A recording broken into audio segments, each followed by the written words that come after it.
towards Helmsdale. Just before reaching Golspie, the train follows the coastline of the Fleet estuary. This shallow, sandy estuary and the pine woods on its shore are a national nature reserve and a great place to see wildlife at any time of year. Seals and wading birds can regularly be seen here, and, if you're lucky, you might catch sight of an osprey fishing in these shallow waters.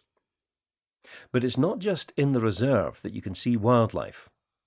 The coast between here and Helmsdale is a good place to see seabirds, seals and otters, or to just enjoy the sea crashing against the rocks in stormy weather. A few small boats make use of the sheltered harbours along this coast, mainly fishing for pleasure and the sheer enjoyment of spending time out on the water. Paul and Mitchell McRae often spend time out in their wee boat fishing, and they know this coast and its wildlife well. This is Golspie Pier, and I'm here with Mitchell McRae and Paul, his dad. You've got a fishing boat. How often do you go out? We go out every day, usually when he's off school in summertime and that, just to we fish about and have a couple of creels out just to get something to do. What do you actually catch? Catch lobsters and mackerel and things, and so we have a feast now and again. What all do you see in the way of wildlife out there? Oh, you get wildlife here, yes, the seabirds and that, and the gannets. When it's northerly wind, usually you can see them swooping down and diving into the ocean and that. It's quite nice to see, but daunting if you're getting too close to you. Once I've ever seen a whale. That was when I was fishing commercially in a big boat when we came out of Helmsdale.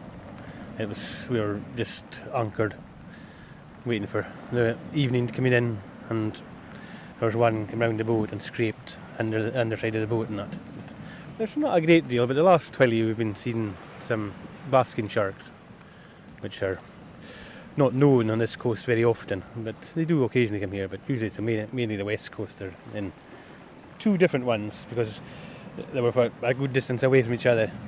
So there was one that was right close up to the boat, maybe the size of the boat, I would say about 17 feet or so. And did you see the basking sharks too? Yeah. It was really nice to see because they were coming right beside the boat, and you could probably touch their dorsal fin. So it was quite nice. It was really not an experience you'd often get to do. You know, there's a great poem by Norman MacCaig called Basking Shark, which tells of his all-too-close encounter with one of these huge fishes. To stub an oar on a rock where none should be, to have it rise with a slouch out of the sea, is a thing that happened once, too often, to me. But not too often, though enough. I count as gain that once I met on a sea tin-tacked with rain that room-sized monster with a matchbox brain. He displaced more than water. He shuggled me centuries back, this decadent townie, shook on a wrong branch of his family tree. Swish up the dirt, and when it settles, a spring is all the clearer. I saw me, in one fling, emerging from the slime of everything. So who's the monster? The thought made me grow pale. For 20 seconds, while sail after sail, the tall fin slid away, and then the tail. Now that must have been scary.